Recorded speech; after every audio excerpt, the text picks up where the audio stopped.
한번 따라 하실까요? 백성들의 세 가지 타락. 백성들의 세 가지 타락. 자, 말라기 2장 1절부터 9절까지의 말씀은 제사장들이 언약의 통로, 축복의 통로로서 지도자가 바로 서야 백성들이 바로 서야 설 것인데, 이 제사장들이 그 역할을 감당하지 못함으로 말미암아 하나님께서 이 제사장들을 크게 징계하시겠다고 하신 내용이 2장 1절부터 9절까지의 말씀이었습니다. 그런데 문제는 지도자가 본보기가 되어야 할 사람들이 하나님 앞에 올바로 서지 못하면 그들을 따라가는 백성들도 뭐 하게 되어 있느냐 하면 타락하게 되어 있습니다. 그래서 가정에서는 부모가, 교회에서는 목사를 비롯한 교회의 중직자들, 먼저 믿은 사람들이 얼마나 본이 되느냐가 중요합니다. 사람은 창조적인 동물인 것 같지만 반드시 모방의 천재들입니다. 따라 살 수밖에 없습니다. 앞에 보이는 것, 누가 한 것, 특별히 우리 안에 재성이 있기 때문에 좋은 것보다는 잘못된 것에 치우칠 확률이 훨씬 더 많기 때문에 잘못된 건 본을 보여주지 아니하여도 눈에 보여서 우리가 따라간단 말이에요. 그러므로 지도자들, 좋은 지도자가 앞에 얼마나 본을 보이느냐, 앞에 바로 서 있느냐가 얼마나 중요한 일인지 모릅니다. 이 정면교사로서의, 이 언약의 축복의 통로로서의 지도자들, 특별히 제사장이 이스라엘 역사에 얼마나 중요했는지를 보여주는 이야기가 왕조 시대에 나타난 한 이야기가 있습니다. 어느 왕이냐 하면 요아스라고 하는 왕 때의 이야기입니다. 요아스라고 하는 왕의 아버지가 누구냐 하면 여호람입니다. 아하시아입니다. 아하시아의 아버지가 누구냐 하면 여호람입니다. 여호람의 아버지가 누구냐 하면 여호사밧입니다. 복잡한 이야기를 해서 여러분이 헷갈릴 텐데요. 유명한 왕이, 참 좋은 왕 중에 하나가 누구냐 하면 여호사밧이라고 하는 왕인데, 이 왕이 참 정치를 잘 하다가도 왕 말년에 어디랑 연합을 하느냐 하면 북이스라엘과 연합을 해요. 그때 북이스라엘의 왕이 누구였냐면 그 유명한 아합이라고 하는 왕입니다. 이 왕과 연합을 하다 보니까 자기 아들 아하시아라고 하는 아들이 누구랑 장가를 갈 수밖에 없게 됐느냐 하면 아합의 부인이 누구냐면 이세벨이란 말이에요. 이세벨의 딸 아달랴라고 하는 사람과 결혼을 시키는 거예요. 그래서 저 북이스라엘의 우상 숭배하던 여인의 딸이 어디로 들어오냐면 남유다 왕국에 들어옵니다. 이 아달랴가 자기 엄마 닮은 여자예요. 그 엄마가 완전히 그 북이스라엘을 다 지락펴락하고 막 왕권을 쥐고 있었던 여자가 이세벨인데, 이 이세벨을 닮은 이 아달랴가 자기 남편이 죽고 난 다음에 이 남편이 죽고 난 다음에 그 아들이 왕이 되었는데, 아들 뒤에서 무슨 노릇을 했느냐 하면 섭정을 해서 여자임에도 불구하고 자기가 뭘 한 거냐 하면 왕 노릇을 한 거예요. 자기 남편 아하시아가 죽고 요람이 왕이 되었는데, 아들이 왕 되었는데 아들 뒤에서 자기가 조정하고 자기가 뒤에서 막 태우처럼 모든 일들을 다 처리를 해버린 거예요. 근데 문제는 그러고 나니까 누가 죽어버리게 되느냐 하면 아들도 죽게 되는 거예요. 아들도 죽게 되면 이제 누가 왕이 되어야 되느냐 하면 손자가 왕이 되어야 하는데, 손자가 왕 되는 것보다 누가 왕하고 싶은 거예요? 자기가 왕이 하고 싶은 거예요. 그래서 손자들을 씨를 말리려고 비밀 명령을 내리고 다 뭐하게 만들어요? 다 죽이라고 명령을 내리는 거예요. 그때 이 명령을 깨달은 왕국에 있는 제사장 하나가 급히 이 손자 하나를 안고 뛰어 도망을 갑니다. 그 손자가 누구냐면 바로 요아스라고 하는 왕입니다. 이때 이 아이를 숨긴 제사장인데, 그 제사장이 누구냐면 여호야다라고 하는 제사장입니다. 그러니까 숨겨두었다가 이 아달랴가 그냥 자기 남편 때에도 왕 노릇하고 아들 때에도 왕 노릇하다가 손자가 왕이 되려고 하는데 손자들 씨를 다 말리고 자기가 왕이 되려고 하다가 이 살아남은 요아스 때문에 자기는 정권을 실각하게 되고 나중엔 죽게 될 뿐만 아니라 누가 왕 노릇을 하느냐면 요아스라고 하는 왕이 왕 노릇을 해요. 근데 문제는 이 왕이 몇 살에 왕이 되느냐 하면 7살에 왕이 됩니다. 7살에. 그리고 나라를 몇 년 동안 다스리냐면 50년 동안 다스려요. 7살에 왕이 되어서 아무것도 모르니까 누가 모든 걸 가르쳐 줬느냐 하면 자기를 살린 여호야다가 뒤에서 다 가르쳐 줍니다. 그러면 사람만 바뀌었을 뿐이지 똑같이 뒤에서 왕노를 하네 이럴 수 있지만 여호야다는 달랐습니다. 아달랴는 자기 욕심을 채우기 위하여 왕을 헛수아비로 만들고 자기가 대신 왕노를 하다가 나중에는 진짜 왕 하려고 핏줄인 손자들까지 다 죽이려 했지만 여호야다는 핏줄은 다르지만 요아스라고 하는 왕을 살려두었다가 그 왕이 다윗의 길로 걸어가도록 좋은 왕이 되도록 뒤에서 잘 양육을 했습니다. 그래서 이 두 사람이 연합하여 제사장이었던 여호야다를 잘 본받아서 나라를 요아스가 훗날 커서도 잘 다스립니다. 이 이야기를 성경은 어떻게 기록하고 있느냐 하면 역대하 24장 2절에 이렇게 기록하고 있습니다. 같이 한번 읽어볼까요? 시작. 제사장 여호야다가 세상에 사는 모든 날에 요아스가 여호와 보시기에 정직하게 행하였으며 어린 여호야다 앞에 누가 있었느냐 하면 좋은 지도자, 좋은 스승, 좋은 영적인 본보기가 있었는데 여호야다가 딱 있는 거예요. 그러니까 그 여호야다를 따라 살고 그 여호야다를 본받으며 사니까 요아스가 여호와 보시기에 어떻게 했다고요? 정직하게 행하였다 그래요. 근데 문제는 드디어 이 여호야다가 죽습니다. 여호야다가 자 역대하 24장 17절 18절 말씀 같이 한번 읽어볼까요? 시작. 여호야다가 죽은 후에 유다 방백들이 와서 왕에게 절하매 왕이 그들의 말을 듣고 그의 조상들의 하나님 여호와의 전을 버리고 아세라 목상과 우상을 섬겼으므로 그 죄로 말미암아 진노가 유다와 예루살렘에 임하니라. 지도자 하나가 사라져버리니 앞에 본이 되었던 사람 한 사람이 사라져버리니 왕이 금방 다른 협착군들의 얘기를 듣고 그들 말에 쏘가가지고 그동안 걸어오는 길을 흐지부지 해버려서 끝이 좋지 못한 왕의 대표가 누구냐면 요아스입니다. 요아스. 그래서 남유다 왕국에 꽤 좋은 왕들이 많이 있는데 그 왕들 중에 좋은 왕들이라고 하는 성군이라고 하는 왕들 중에도 끝을 제대로 마무리하지 못한 왕들이 여러 명 있는 거예요. 끝을 잘 마무리하려면 영원한 서성, 영원한 본보기가 앞에 있어야 되는데 사람은 사라진단 말이에요. 그럼 누굴 본받아야 돼요? 저와 여러분은 하나님을 본받아야 되고 예수 그리스도를 본받아야 되는 거예요. 물론 우리 앞에 좋은 제사장, 좋은 지도자가 있다면 얼마나 멋집니까? 그러므로 어떤 영적 지도자가 우리 곁에 있느냐 없느냐가 우리의 성공과 실패, 축복과 저주의 갈림길을 만든다는 사실을 기억해야 합니다. 그래서 우리 공동체에도 좋은 지도자를 달라고 또 그 좋은 지도자가 되게 해달라고 기도해야 할 뿐만 아니라 무엇보다도 우리 스스로가 또 작은 공동체에서 어떤 지도자가 되어야 되느냐 하면 본보기가 되는 좋은 지도자가 되어야 합니다. 오늘 본문에 제사장들이 지도자들이 타락하니까 백성들도 따라 타락한 이야기를 기록하고 있습니다. 영적 지도자들의 부재로 말미암아 백성들의 타락이 어떠했는지를 보여주고 있는 중요한 동사가 반복적으로 등장하는데 그 동사가 어떤 동사일까요? 자, 2장 10절 같이 한번 저기 화면에 있는 글자만 읽어볼까요? 시작. 자기 형제에게 거짓을 행하여. 자, 2장 11절 시작. 유다는 거짓을 행하였고 예루살렘에서는 가증한 일을 행하였으며. 자, 2장 14절 시작. 내가 그에게 거짓을 행하였도다. 자, 2장 15절 시작. 아내에게 거짓을 행하지 말지니라. 자, 2장 16절 시작. 심령을 삼가 지켜 거짓을 행하지 말지니라. 지금 번역이 제가 보기엔 새로 번역하면서 잘못 번역한 거예요. 옛날 번역에는 뭐라고 번역을 했느냐 하면 괴사라고 번역했습니다.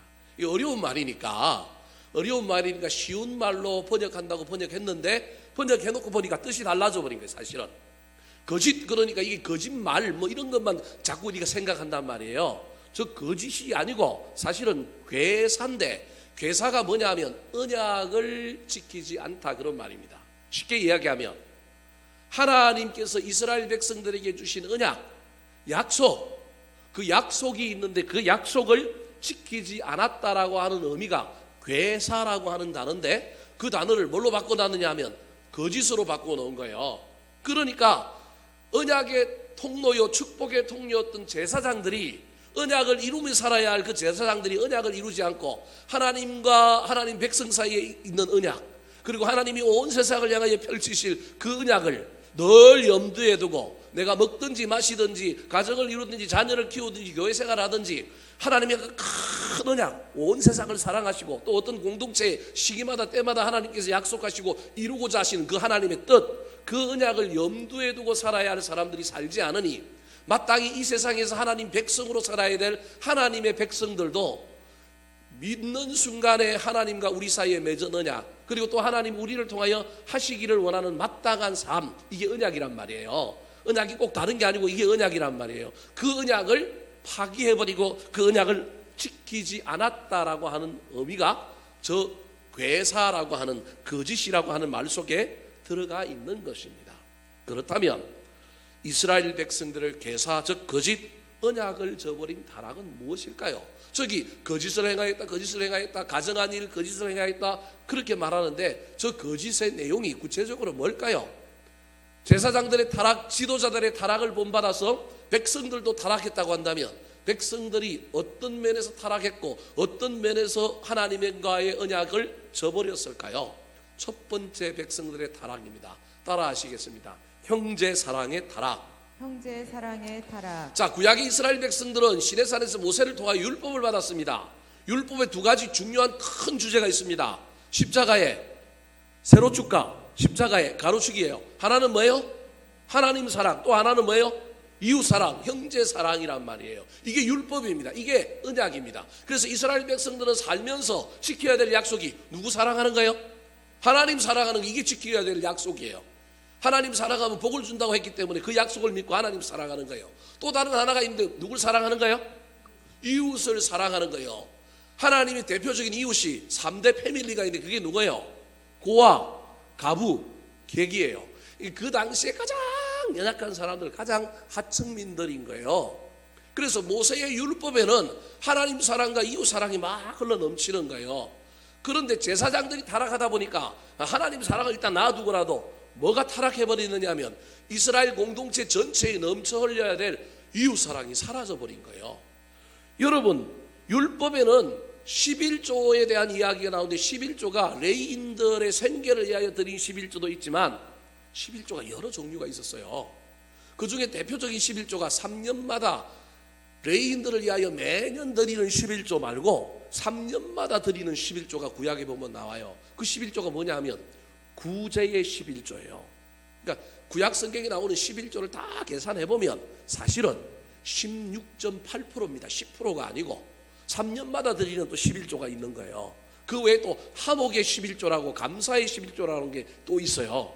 그러니까 3년마다 구제를 위하여 드리는 11조가 있을 정도로 11조라고 하는 의미 속에서 하나님을 사랑하여 제사장들의 생계를 유지하는 11조를 드릴 뿐만 아니라 반드시 이웃 사랑을 실천하는, 매년 드리는 거 부담스러우니까 3년에 한 번만이라도 공동체를 살리고 세상을 구제하는 일에 11조를 또 드려라. 그게 율법의 정신이에요. 뿐만 아니라 여러분, 밭에서 타작을 하고 추수를 할 때 이삭을 다 주라 그래요. 어떻게 하라 그래요? 남겨두라 그러잖아요. 흘리라 그러잖아요. 굶어 죽는 사람 없도록, 자존심 상하지 않고 남한테 빌어먹지 않도록 자신들의 최소한 노동력으로 그 밭에 나와서 그거 주워 먹음으로 말미암아 우리나라에는 죽는 사람이 없다. 이게 구약의 정신이라니까요. 자존심도 상하게 하면 안 되는 거예요. 그래서 그걸 일부러 많이 흘려놓는 거예요. 그래서 룻기라고 하는 성경에 보면 보아스라고 하는 부자가 이 룻이 모압 땅에서 시어머니 모시고 베들레헴으로 이사 왔는데 뭐 하러 나온 거냐면 이삭 주우러 온 거예요. 자기 그 종들에게 뭐라고 얘기하면 저 여자 뒤에는 뭐라 어떻게 하라고요? 덤성덤성 더 많이 뿌리고 가라는 거예요. 이게 이스라엘 백성들이 가지고 있던 공동체의 정신이에요. 사실은 우리가 예수를 믿는다고 한다면 이 정신이 교회 안에도 저와 여러분에게도 사실은 이게 넘쳐 흘러야 되는 거예요. 뿐만 아니라 논에 벼를 베는데 어디는 비지 말래요? 내 기퉁이는 비지 말라 그러잖아요. 우리 같으면 그거 얼마나 아까워요. 농사 짓는데 뭐 땀이 몇 번 들어가고 얼마나 많은 공이 들어갔는데, 근데 그 기퉁이는 뭐 하라고요? 내비어 두라는 거예요. 지나가는 고아와 가부가, 객이, 나그네들이 배고파서 그거라도 베어가지고 이삭 훑어가지고 막 비벼서라도 생쌀이라도 먹고 살게 해주는 것이 이스라엘 민족의 공통된 삶의 모습인 거예요. 그런데 이걸 잊어버린 거예요. 말라기에 오면 포로 귀환한 이후에 이스라엘 백성들이 분명히 하나님 나라를 다시 만들기 위하여 성전을 건축하고 모여서 예배하고, 그러면 구약에 있었던 그 좋은 전통, 공동체를 살리는 전통을 그대로 유지해야 되는데 그걸 잊어버린 거예요. 몇 절에 나옵니까? 오늘 본문 10절입니다. 같이 한번 읽어볼까요? 10절 시작. 우리는 한 아버지를 가지지 아니하였느냐? 한 하나님께서 지으신 바가 아니냐? 어찌하여 우리 각 사람이 자기 형제에게 거짓을 행하여 우리 조상들의 언약을 욕되게 하느냐? 우리 조상들의 언약을 욕되게 하느냐? 율법에 기록되어 있는 형제 사랑을 우리 이 시대에 살고 있는 우리가 어찌 저버렸느냐? 그것을 우리 각 사람이 자기 형제에게 뭘 행하였다고요? 거짓을 행하였다. 아까 이 거짓은 거짓말이 아니고 뭘 안 지켰다고요? 언약을 안 지켰다. 우리는 한 아버지, 하나님을 가지고 있는 공동체인데 왜 우리 공동체가 이 사랑이 없느냐? 지금 하나님이 말라기 선지자를 통하여 이스라엘 백성들에게 지금 경고하고 선포하고 있는 말씀입니다. 이 당시에 얼마나 사람들이 이런 공동체 사랑을 잊어버렸느냐 하면, 이스라엘 백성들은 뭘 하면 안 되느냐 하면 이스라엘 사람들은 이자놀이를 하면 안 됩니다. 사실은 이스라엘 백성들은. 그래서 이자를 받으라 그래요? 못 받으라 그래요? 받지 말라 그래요? 여러분, 이건 기독교뿐만 아니라 어디에도 나오는 거냐 하면 이슬람 종교에도 나오는 율법이에요. 그 이슬람에 자금이 많아요. 돈이. 한국에 들어와서 자꾸 뭘 하려고 하고 막 이러는 자금들이 있어요. 그 자금들이 왜 이슬람에 자금이 많으냐 하면, 이슬람은 율법, 자기들의 코란 경전을 믿는 사람은 이건 구약 성경하고 똑같단 말이에요. 구약을 똑같이 믿는 사람들이기 때문에 구약 성경을 믿는 사람이나 이슬람을 믿는 사람이나 똑같은 율법의 정신이 흐르고 있는 중에 하나가 고리대금, 이자를 받으면 안 되는 거예요.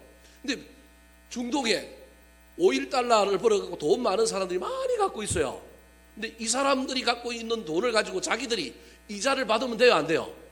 안 돼요. 그러니까 이 돈을 어디다가 신탁하는 거예요? 은행에다가 신탁을 하는 거예요. 은행에다가. 나는 원금은 가지고 있는 거예요. 그래서 그 은행들이, 이슬람계 은행들이 수많은 투자할 돈을 갖고 있는 거예요. 근데 개인은 이자를 받으면 안 되는데, 이거 신탁한 이 기관에서는, 이 은행에서는 그 돈을 굴려서 뭐 하면 돼요?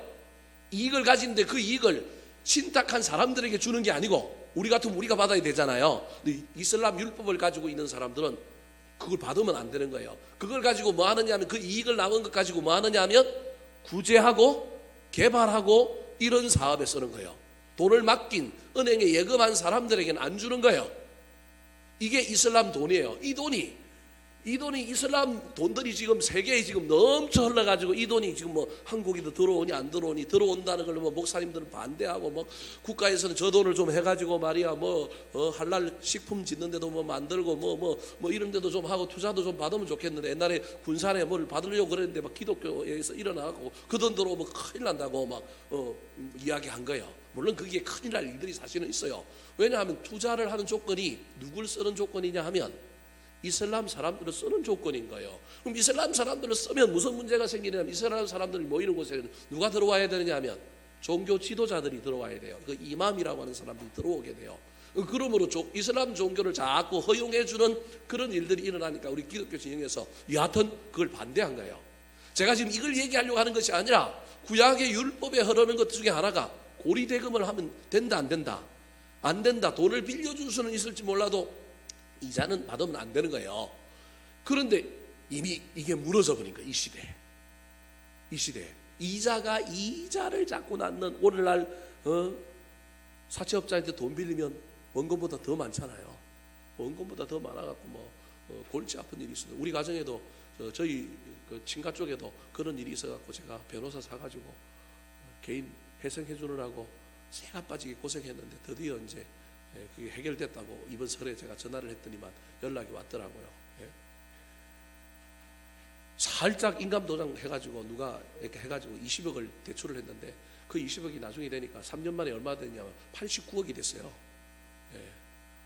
돈도 너무 많이 빌렸고 풀어나가도 너무 많아요. 그래서 회생 절차를 밟고 뭐 이런 일들을 이제 하는 가운데 해가지고 이제 일들이 3년 만에 끝났는데요. 야, 그것도 어려운 일이더라고요.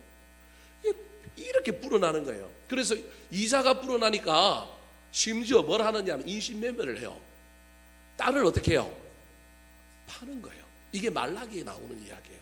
이미 이건 느헤미야 시대에 이미 징조가 보였고 그것이 더 깊어져서 느헤미야가 막 뒤집어 엎고 계획을 했는데도 불구하고 고쳐지지 않아서 조금 더 후대인 말라기 시대에 오면 그게 잠잠해지거나 고쳐지는 것이 아니라 점점점 하나님의 율법과 다른 길을 걸어가는 거예요. 오늘 본문 뒤에 나오는 말라기 3장 5절에도 하나님께서 됐다 화를 내면서 하고 있는 표현 중에 이 연약한 자들, 약자들, 형제를 돌보지 않는 것에 대한 언급이 나옵니다. 자, 3장 5절 말씀 같이 한번 읽어볼까요? 시작. 내가 심판하러 너희에게 임할 것이라. 점치는 자에게와 간음하는 자에게와 거짓 맹세하는 자에게와 품꾼의 사기에 대하여 억울하게 하며 과부와 고아를 압제하며 나그네를 억울하게 하며 나를 경외하지 아니하는 자들에게 속히 증언하리라. 만군의 여호와가 말하였느니라. 하나님이 엄청나게 하나면서 이야기하는데 그 중에 막 심판할 사람들을 이야기해요. 점치는 자, 간음하는 자, 거짓 맹세하는 자. 그러면서 이런 거 종교적인 거 말고도 그 다음에 뭘 이야기해요? 형제 사랑에 관련된 이야기를 한 거예요. 품꾼의 싹에 대하여 억울하게 하며 싹 제대로 안 준 거예요. 가부와 고아를 뭐 하고요? 압제하며 나그네를 뭐 하게 하고요? 억울하게 하는 거예요. 실컷 대접할 것처럼 나그네 우리 집에 와서 쉬고 가세요. 그런데 쉬고 가는데 나중에 뭐 내놓으라 그래요? 돈 내놓으라 그러는 거예요. 이런 일들이 이스라엘 율법에 일어나지 않을 일들이 이 말라기 시대에 일어나 버린 거예요. 철저하게 돈 이익을 따라서 사람들이 살다 보니 그 이익을 따라 사는데 누가 먼저 모범을 보이느냐면 지도자들이 모범을 보이니 백성들도 그렇게 따라 살다 보니 사랑이 사라져 버리게 된 겁니다. 사랑하는 성도 여러분, 우리 덕양중앙교회 공동체가 저와 여러분이 지켜가고 있는 우리 가정이 서로 사랑하는 것이 사라지지 않기를 소망합니다. 그래서 서로 돌보고 쳐다보고, 물론 우리가 죄인들이기 때문에 우리 안에 자기중심성을 탈피한다는 건 쉬운 일이 아닙니다. 그럼에도 불구하고 때로는 이를 악물고 때로는 정말로 기쁜 마음으로 나눠주고 살려주고 챙겨주는 일들을 잘 감당함으로 말미암아 다시금 저와 여러분이 하나님 나라의 아름다운 백성과 공동체로 회복되는 놀라운 일들을 경험하게 되기를 예수님의 이름으로 축원합니다. 자, 두 번째로 지도자의 타락으로 말미암아 백성들에게는 어떤 타락, 어떤 언약의 파기가 일어났을까요? 따라하시겠습니다. 결혼 생활의 타락, 결혼 생활의 타락, 형제 사랑도 타락했을 뿐만 아니라 그 다음에 뭐가 타락하느냐 하면 에덴 동산의 지점이요, 하나님께서 만들어 놓은 두 번째 공동체, 아름다운 사회의 근간이라고 할 수 있는 가정의 타락이 오는 거예요. 결혼 생활의 타락이 오는 거예요. 중국 고사성어에 수신제가 치국 평천하라고 했습니다. 그래서 여러분 초대교회에는 직분자를 세울 때 반드시 가정이 평안하냐, 가정이 믿느냐, 부부 사이에 문제가 없느냐, 이걸 직분자 세우는 가장 기본 덕목으로 삼았습니다. 얼마나 신령하냐, 얼마나 교회를 잘 나오느냐, 얼마나 공동체에 헌신하느냐, 이것도 중요하지만 가정이 어떠냐, 지금 가정이 문제가 있느냐, 이걸 얼마나 중요시 여긴지 모릅니다. 디모데전서라든지 수많은 직분자를 세우는 그런 규정들에 보면 늘 나오는 이야기가 이겁니다. 왜 이럴까요? 여러분, 가정과 교회는 서로 맞닿아져 있습니다. 신앙과 부부 사이는 서로 맞닿아져 있기 때문에, 그래서 신앙생활 잘 하려면 가정생활 잘 해야 되고요, 부부 사이가 좋아야 하나님도 잘 섬길 수 있는 것입니다. 오늘 본문에 이 놀라운 이 일들을 이 말라기보다 먼저 있었던 느헤미야라고 하는 사람이 가정의 타락, 즉 특별히 이방인들과 결혼하는 문제를 엄하게 하려고 얼마나 느헤미야가 애를 썼는지 모릅니다. 그런데 그 느헤미야의 노력에도 불구하고 말라기 시대 오면 여전히 느헤미야 시대와 똑같은 일들을 벌이고 있습니다. 자, 느헤미야 시대에 어떤 일이 있었을까요?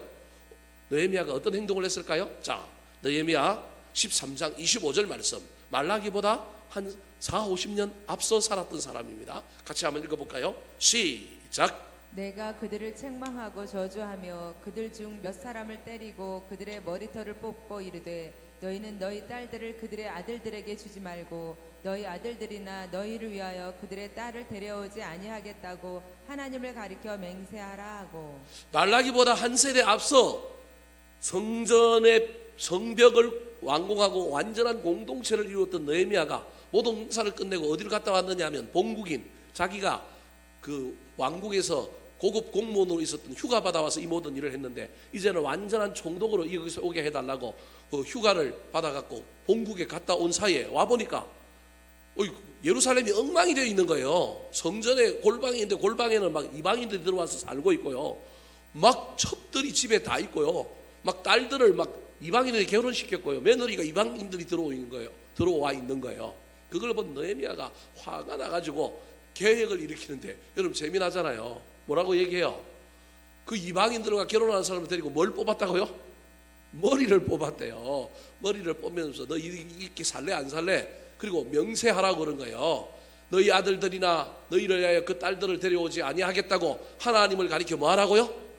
맹세해라라는 거예요.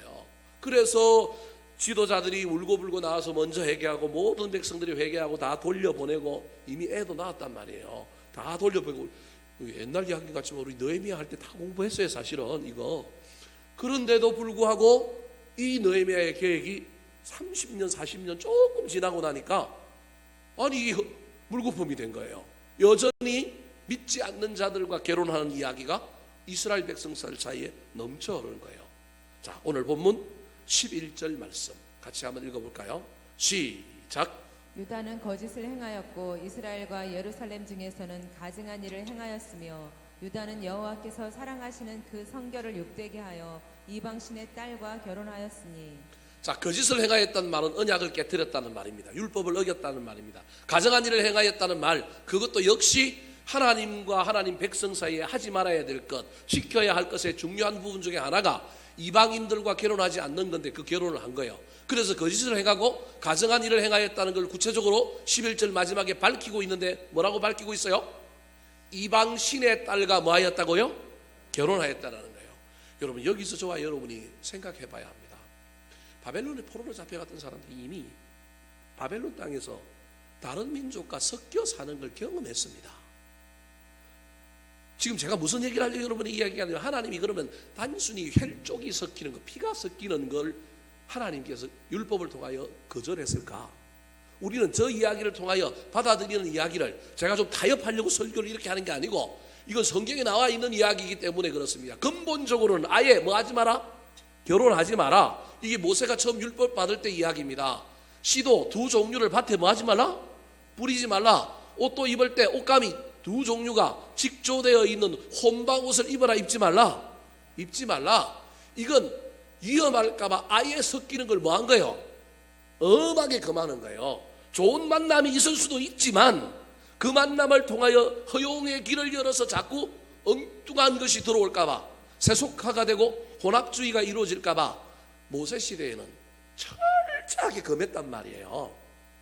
그러면 여전히 바벨론 포로에 돌아온 이후에도 저 의미가 11절에 나오는 저 의미가 그런 의미일까? 아니라고 하는 것이 11절 말에 하반절에 딱 표현을 해놓고 있어요.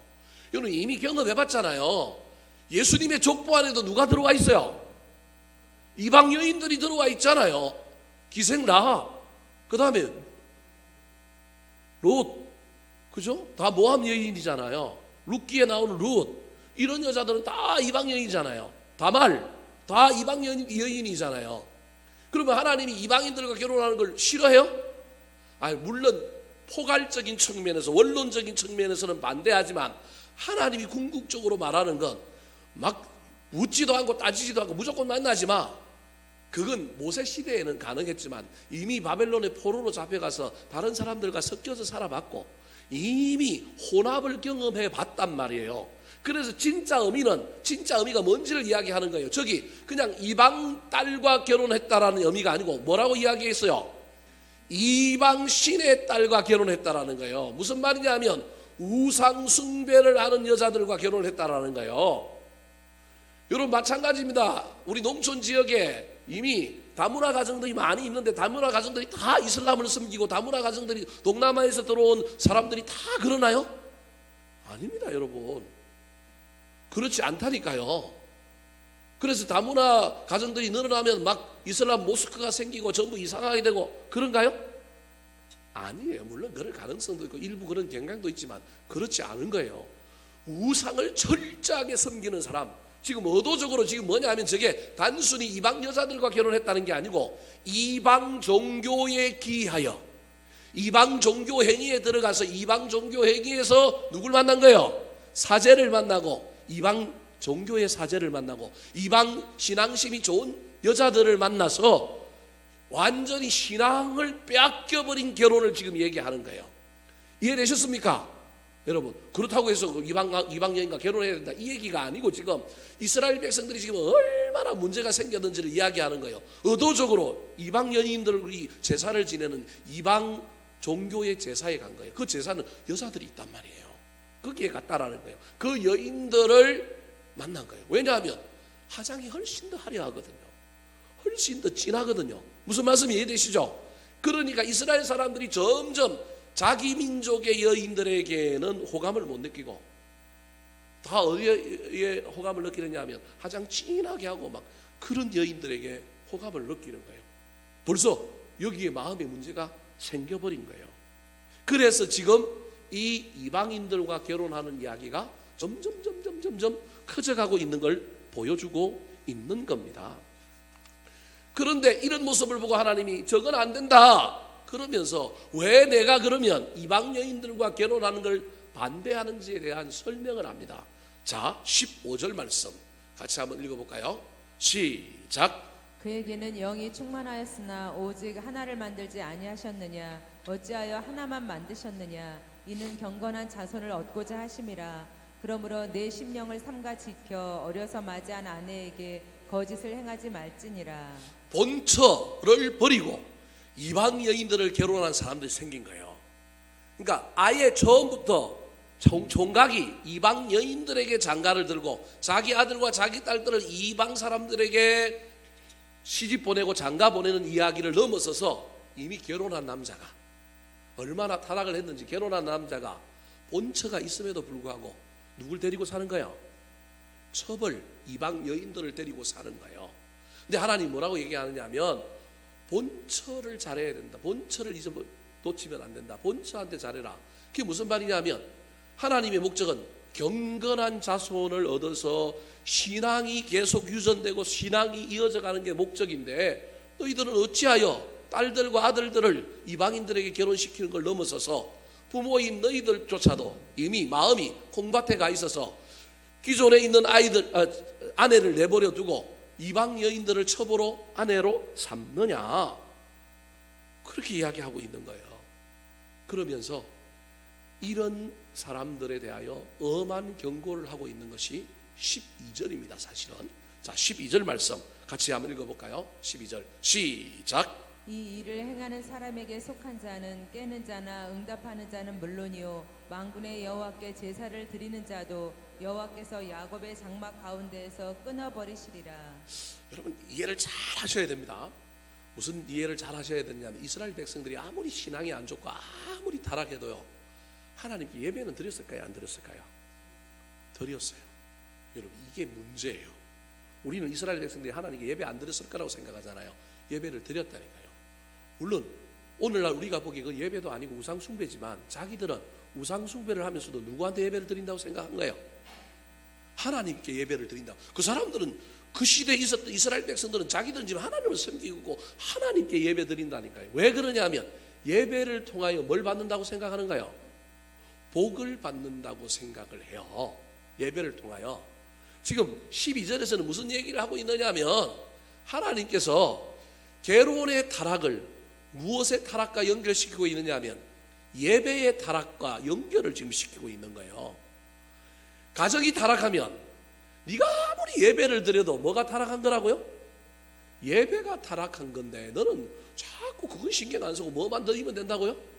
예배만 드리면 문제없다라고 착각한다고 지금 이야기하려고 하는 거예요. 그래서 저기 12절에 이 일을 행하는 사람에게 속한 자는 그럼 이 일이 뭐예요? 이방인들과 결혼하는 것. 그 이방인과 결혼하는 건 단순히 이방인과 결혼하는 게 아니라 뭐가 바뀌는 거예요? 신앙이 바뀌는 거예요. 신앙의 대상인 하나님이 바뀌는 거예요. 그래서 하나님이 싫어하는 거예요. 이방 여자를 싫어하는 게 아니고 이방 여자 때문에 누가 바뀌느냐 하면 신이 바뀌는 거예요. 종교가 바뀌는 것 때문에, 예배의 대상이 바뀌는 것 때문에 싫어하는 거지. 이방 여자가 들어왔는데, 예를 들어 봅시다. 극단적인 얘기지만 이방 여자가 하나님을 잘 섬긴다.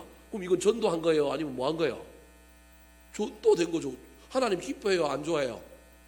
기뻐하실 일이지. 근데 이게 쉽지는 않다라는 거예요. 어려운 일이에요. 도리어 우리가 헷가닥해서 넘어갈 가능성이 많은 거예요. 근데 이런 예외도 있을 수 있다라는 거예요. 그러니까 하나님이 이방 여자 자체를 싫어하는 것이 아니라 그 여인이 가지고 있는 신앙, 그 여인의 신앙 때문에 우리가 흔들릴 것에 대한 이야기를 하는 거예요. 그래서 이 일을 행하는 사람에게 속한 자라고 하는 것은 이방인과 결혼하여 신앙이 흔들리고 신앙이 바뀌는 사람, 이런 일들. 근데 뭐라고 얘기하냐면 깨는 자, 꼬이는 자, 꼬시는 자란 말이에요. 깨는 자, 그 다음에 뭐 하는 자? 응답하는 자는 물론이요. 그 다음에 뭐예요? 만군의 여호와께 뭐를 드리는 자? 제사를 드리는 자. 제사를 드리든 뭐 이방신에게 제사로 가자고 꼬이든 거기에 응답하여 따라가든 모든 사람들은 다 하나님이 내가 너희들을 야곱의 장막 가운데서 뭐 하여 버리리라? 끊어버릴 거다. 너희들 제사도 안 받고 복도 안 주고 너희들 이 세상의 존재 가치가 없도록 다 끊어버리겠다라는 거예요.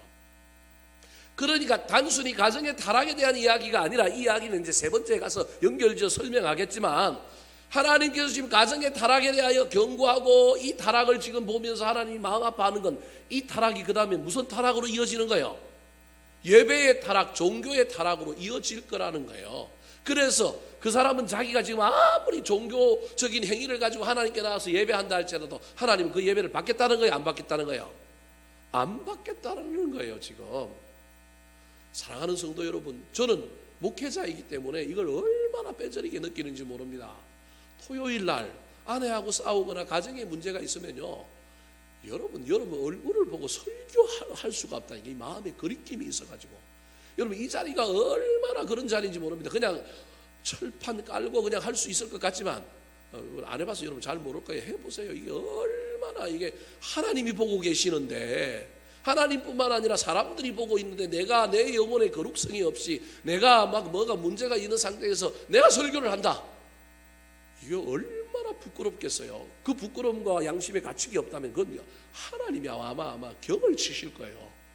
그러니 얼마나 조심하겠어요. 가정을 그래서 잘 꾸려야 되고 자녀들에게 잘해야 되고 예전에 했던 것과 다르게 하려고 애를 쓰고, 이 삶이 뒷받침돼야만이 설교가 되고 목회가 되지. 그게 안 되는데 어떻게 설교를 하고 목회를 하겠어요?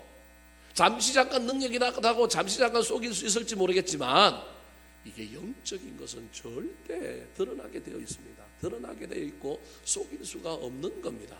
거기에는 하나님의 능력이 나타나지 않는 겁니다. 그래서 가능하면 가정에서 잘 지내려고 그냥 피하려고 했다가, 이게 능사가 아니라 이왕 피하지 말고 이번에는 뭐 하자? 잘해보자, 고쳐보자, 합력하여 선을 이루보자. 옛날에는 가능하면 피하죠. 그래서 제가 토요일 날 집에 사실은 일찍 나가고 안 들어갔단 말이에요. 안 들어가고 안 부딪히려고 저녁 늦게 새벽 2시, 3시에 들어갔단 말이에요. 그러다 보니까 그게 제 열심이 되고 저에게 좋은 점도 주기도 했지만, 알고 보니까 그게 이게 피해야 된다라고 하는 생각, 수동적인 거죠. 근데 어느 날 순간 깨달으면서 피해야 하는 게 아니라 잘 만들고 잘 꾸려가는 것이 훨씬 더 하나님의 뜻이다, 이걸 깨닫는 거예요.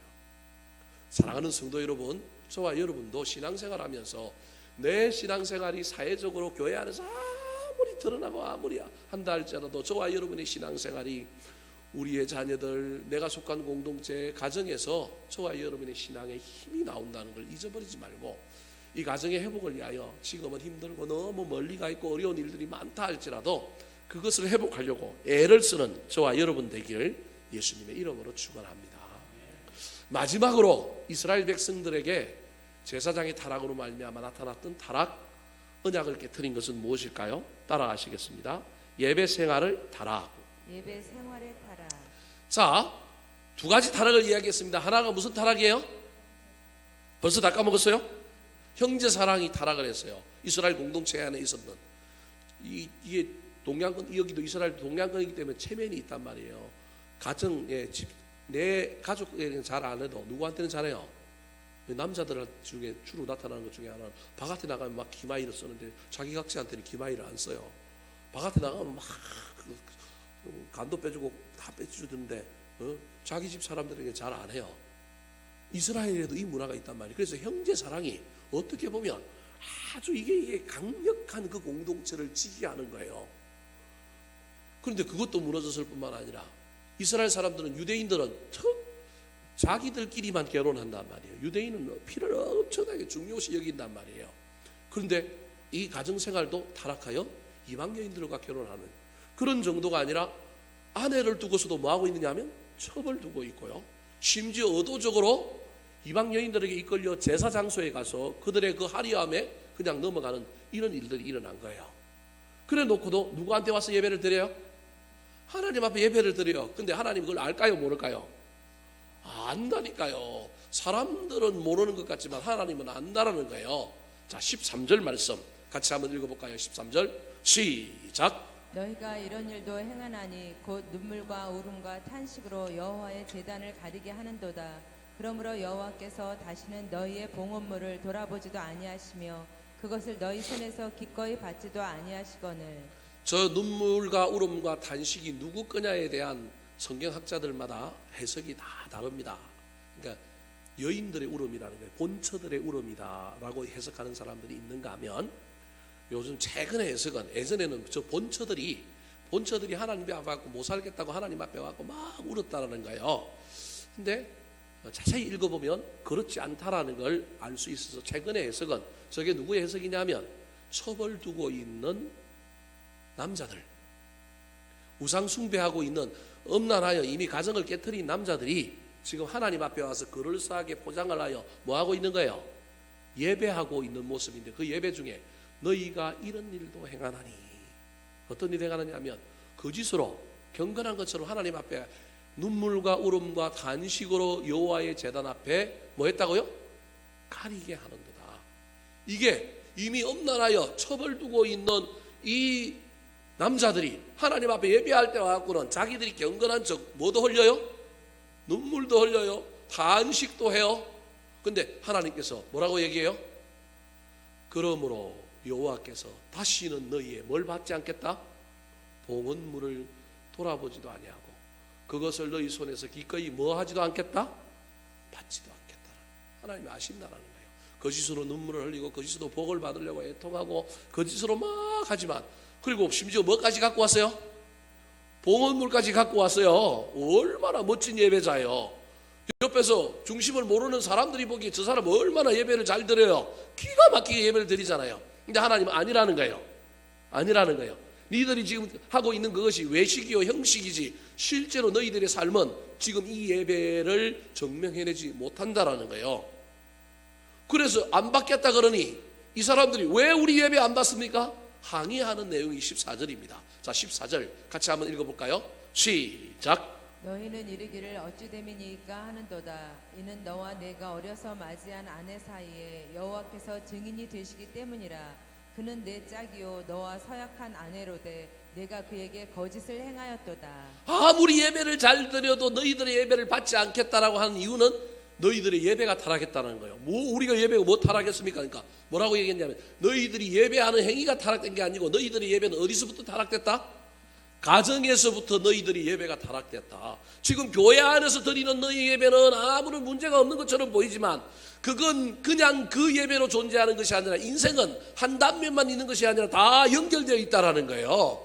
너희들이 예배가 여기 와서 드리는 예배만 예배가 아니라 그 이전까지 그 예배가 연결되어 있어 여기로 온 거라는 거예요. 그래서 너희들이 가정에서 이미 아내에게 이러이러했다는 거예요. 이미 너희들이 아내와 결혼할 때 둘이 결혼한 것 같지만 사실은 누가 결혼했냐면 셋이 결혼했다는 거예요. 하나님이. 저 얘기가 정인이요 서약이라고 하는 말 속에, 여러분 결혼은 우리 둘이 했지만 하나님이 뭐라고 얘기하면 결혼 몇이 했다고요? 셋이 했다요. 여러분 이게 기독교 결혼이에요. 기가 막히죠. 세상 사람 들으면 말도 안 된다고 얘기할 거예요. 근데 하나님이 저렇게 얘기한다니까요. 내가 너희들 사이에 뭐라고요? 정인이라는 거예요. 그런데 네가 그에게, 그 아내에게 뭘 행하였다고요? 거짓을 행하였다라는 거예요. 그럼 그 거짓의 내용이 뭘까요? 자, 16절 말씀 같이 한번 읽어볼까요? 16절 시작. 이스라엘의 하나님 여호와가 이르노니 나는 이혼하는 것과 옷으로 학대를 가리는 자를 미워하노라. 만군의 여호와의 말이니라. 그러므로 너희 심령을 삼가 지켜 거짓을 행하지 말지니라. 저기에 가정폭력이 들어있어요. 아내랑 결혼했어요. 본처랑 결혼했는데 이방 여인들이 이뻐 보여요. 그래서 이방 여인들을 첩으로 들였는데 아내가 꼴보기가 싫어. 그래서 아내를 뭐 하고 싶어요? 내쫓고 싶어요. 뭘 써주면 돼요? 이때는 이혼 종서를 써주면 돼요. 이혼 종서를 써주면 돼요. 근데 나가요, 안 나가요? 안 나가니까 뭘 했다는 거예요? 학대를 했는데 예배 중에 지금 학대했지만 여자도 옷으로 가리고 그 학대한 흔적을 가리고 왔고, 자기도 하나님께 예배 나올 때 거룩한 옷을 입고 왔는데 하나님 눈에는 때린 손이 보이고 맞은 아내의 자국이 보인다라는 거예요. 심지어 저건 더 넘어가서 어떻게 했느냐 하면, 남자가 어떤 여자랑 결혼하고 나면 의도적으로 뭘 자꾸 남발을 해요? 이혼 종서를 자꾸 남발하는 거예요. 쾌락의 도구로, 결혼이라고 하는 신성한 도구를, 하나님과 셋이 결혼한 건데 어쩔 수 없는 경우를 대비하여 하나님이 이혼 종서를 써주는 방법을 마련하는데, 그걸 악용하여 자기 욕구를 채우고자 이혼 종서를 남발하고, 이 여자 만나고 난 다음에 좀 살다가 이혼 종서 써주고 너 나가? 또 이 여자 만나고 난 다음에 또 뭐 하는 거예요? 또 너 나가? 이혼 종서? 저 얘기인 거예요. 그래서 나는 뭘 좋아 안 한다고요? 이혼하는 것과 옷으로 학대 가리는 자를 미워하노라. 하나님이 이혼은 절대 반대, 이 말이 아니에요 여러분. 구약을 잘못 해석해갖고 하나님이 이혼하는 걸 전부 나쁘다고, 하나님이 이혼하는 길을 열어놓으셨다니까요. 제가 이혼을 장려하는 목사는 아니지만 여러분 오해하지 말고 들으세요.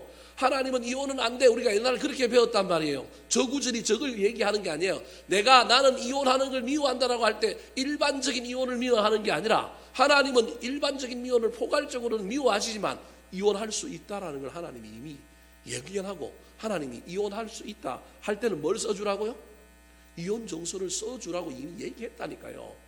맞지 않아서 이혼할 수 있다는 걸 하나님 전제하고 있다니까요. 여러분 이런 얘기를 다른 목사님한테 안 들어봤고 우리 목사님 좀 이상하다 이렇게 생각할 수 있지만, 여러분 제가 맞습니다. 여러분 오해하지 말고 들었어요. 포괄적으로 하나님 이혼하는 걸 싫어하셔요. 가능하면 하는 것보다 안 하는 게 좋다고 우리 하나님이 생각하셔요.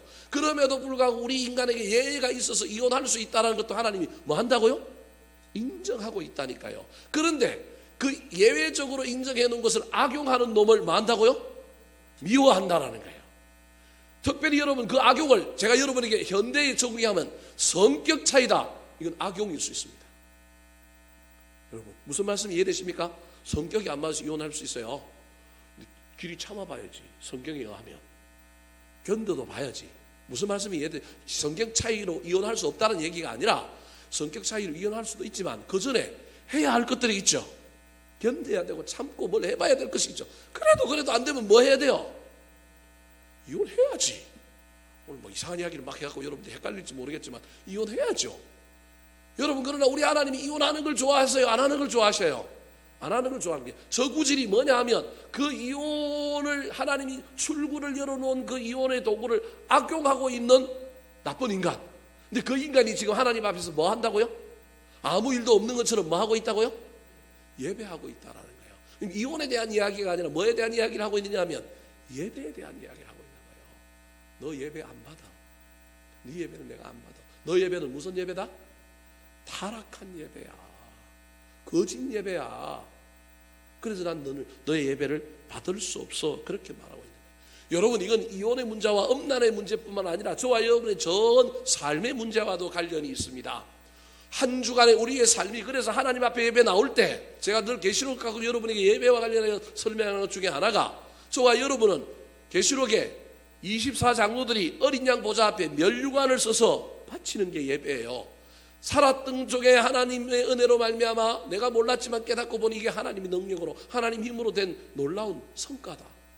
장사가 잘 되고 사업이 잘 되고 계약이 늘고 자식들이 장학금을 받고 어디에 입사하고, 우리 아들이 달라서 그런 것이기도 하지만 이게 하나님이 나에게 씌워준 뭐라고요? 면류관이구나. 그럼 이 면류관을 벗어서 하나님 앞에 하나님 감사합니다. 이게 예배라는 거예요. 이게 삶이 우리 예배와 관련이 있는 거예요. 주일날만 되면 옷 잘 입고, 주일날만 되면 시간이 늦지 않고, 이것도 중요한데 요즘 이것도 안 지켜서 문제긴 하지만, 그날에 어떻게 예배 드리느냐 중요하지만 삶을 주님 앞에 드리는 게 예배라는 거예요. 그럼 성공만 드려요? 모두 드려야 돼. 실패도 드려야지. 하나님, 이번 주간에 아내랑 싸웠습니다. 내가 오늘 막 화를 냈습니다. 내가 이거 실수했습니다. 내가 이런 범죄했습니다. 이게 예배라는 거예요. 이게 예배. 내가 드리는 게 예배라니까요. 몸을 드리고 물질을 드리고 시간을 드릴 뿐만 아니라 한 주간 동안 살았던 내 삶을 하나님께 뭐 하는 거예요? 드리는 게 예배라니까요. 근데 그건 가져오지 않고 다 숨겨놓고 옷 입고 다 와갖고 그냥 드린 거예요. 그 시간과 그때 나만 드린 거예요. 그 하나님 그 예배는 아니라는, 그 예배는 타락한 예배라는 거예요. 사랑하는 성도 여러분, 저와 여러분의 예배가 지금 어떤 예배를 드리고 있는지를 잘 살펴서 다시금 예배 회복함으로 말미암아 저와 여러분이 공동체를 살리고 또 저와 여러분이 다음 세대를 살리는 아름다운 예배의 주인공, 신앙의 주인공들 되기를 우리 구주 예수 그리스도의 이름으로 축원합니다. 한번 따라 하실까요? 백성들의 세 가지 타락. 백성들의 세 가지 타락. 형제 사랑의 타락. 형제 사랑의 타락. 결혼 생활의 타락. 결혼 생활의 타락. 예배 생활의 타락.